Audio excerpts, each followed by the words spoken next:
Steph, congratulations. Bruce McGowan with KGO. What's going through your mind when you're watching that lead being frittered down and you had to hang on for dear life to win this thing?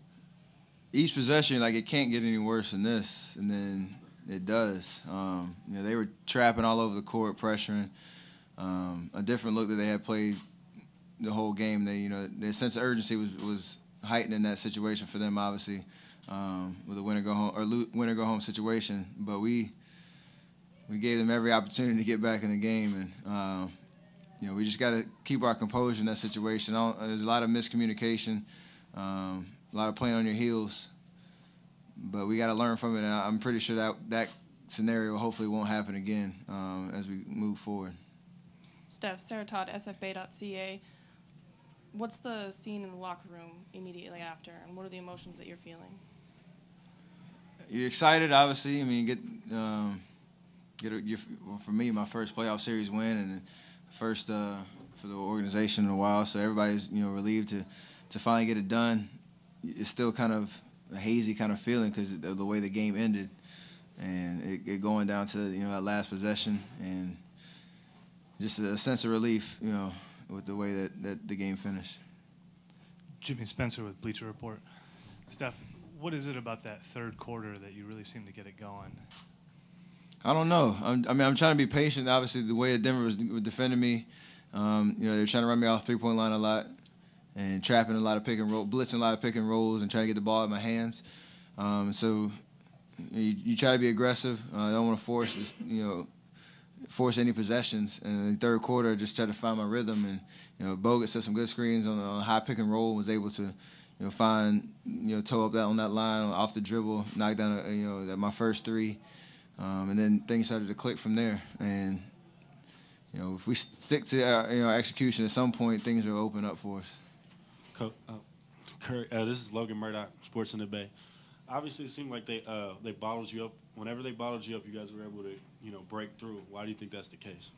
We have a lot of guys on the court that can definitely make plays, and there's no way you can trap at half court and not on the backside leave 4-on-3 advantage for us, and we're going to execute and exploit that, I think. And I think late in that fourth quarter they got to us just because they were the more aggressive team. But for the most part during the course of the game, Draymond Green had a phenomenal game, making open shots that they gave him and just attacking the rim when he had the ball in his hands. Bogut played huge for us, making plays in the paint. So you got to pick your poison.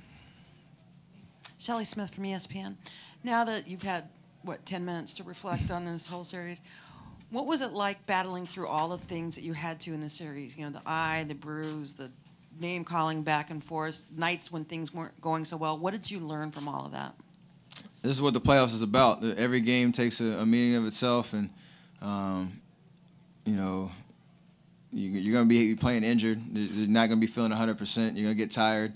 But it makes it all worth it when you can, look back after Game 6 of a series that we weren't supposed to win and feel a sense of accomplishment, I think. And we have a lot of young guys in that locker room that haven't experienced this before, so we're just, learning on the fly and just enjoying the whole experience. But the attention to detail and persevering through, certain injuries definitely makes it worth it, now that we set up the series. Ben Martin, San Francisco Examiner. You and David Lee have had kind of a partnership as leaders of this team throughout the season. What did it mean to have him make an appearance tonight? And what does it mean to have the possibility of having him play the next round? It's huge. I called him Lazarus. I was joking with him in the locker room because, obviously it's an unfortunate situation for him after Game 1, waiting 8 years to be in the playoff series. After Game 1, being out with a torn, hip flexor, and not a lot of people expected him to heal that fast and be able to just give us something. Obviously, only played a couple possessions, but you could tell the energy that he brought to the crowd and even to us. It inspired us. We've seen him, battle this injury for the last week and a half, and he's kept a positive attitude in the locker room and been present even though he's not on the court with us. And so I know it meant a lot for him to have that kind of an impact on the game for the short amount of time he was in there. And we'll see what happens going forward. Steph, Daniel LaRue, Real GM. I was wondering if you've thought about how this feels compared to the tournament runs at Davidson in terms of postseason success. I was trying to explain it to somebody earlier. It's different just because you're playing the same team over and over and over again. In the tournament, in this tournament, you know, you prepare for a team, you beat them, you keep moving, you prepare for another team, and it kind of goes, you know, a lot faster. This is more of a grinded out kind of situation when you know, you're facing that same team every single night and having to find different ways to win. And so my first series, I guess, I don't know how to compare it. I don't know which is better, but right now this is a lot of fun. Mark Spears, Yahoo. Steph, can you just talk about how the franchise was pre-Lacob and what do you think about what he's went through and probably how he feels now? It's you know, night and day. For my rookie year, some of the changes that he thought were necessary to make from top to bottom throughout the whole organization, and he went under some scrutiny during a certain point. Obviously, with the trade and different things that were going on, where some of the fans didn't like the changes, but for him to stick with his vision for our team and where we are now, I'm sure he's excited and enjoying the whole process. So you think the most of that guy for all he's done in the short amount of time he's been here. That you got bring in Coach Jackson, who's definitely changed the identity of our locker room. Bob Myers, our GM, who's doing a great job. So there's so many things, so many different changes he's made in the course of these last 2 years that have made an impact on us, winning the playoff series. Is it funny where you are now compared to where it was not so long ago? Yeah, man, it's still kind of surreal. I mean, from my rookie year to now, it's so much different.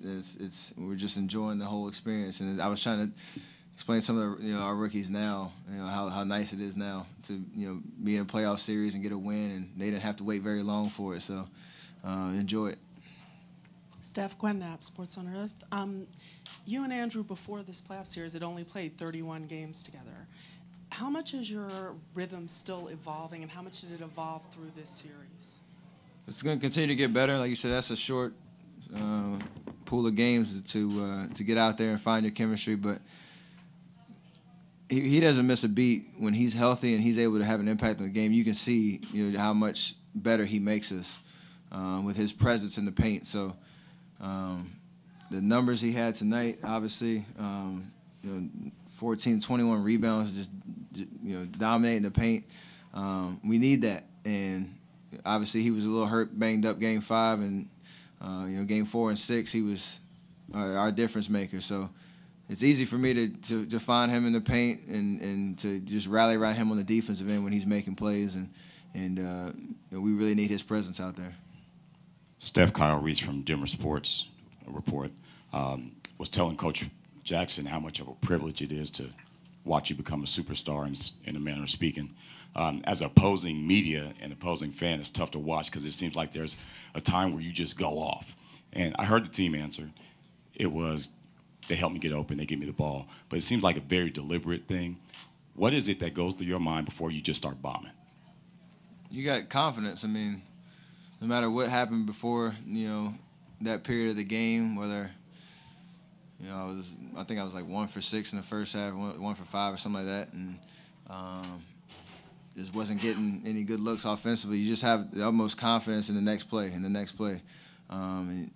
especially at home, you start to starting to feel the energy of the crowd, and with every move you make, every time you lift up for a shot, they're holding their breath, excited for to see that shot go in. So you just have confidence and try to make an imprint because the opportunity is huge right now. It's a big stage, so I appreciate the opportunity that Coach has given me to go out there and make plays for him, and I got to live up to it.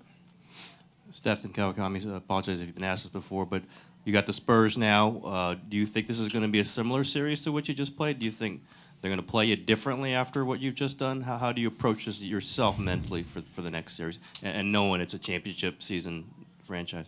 I don't know. I don't have any expectations right now. Obviously, just fresh off this win, but I'll study the film from 4 games we played them during the regular season to see how they played. I mean, you got to be prepared for anything. Obviously, they're a savvy veteran team with a great coach that will have some schemes. But for right now, you just worry about getting healthy and studying what we were successful at during the regular season against that team, and we'll make adjustments as we go. And then game 1, we'll have a game plan, stick to it, and see what happens.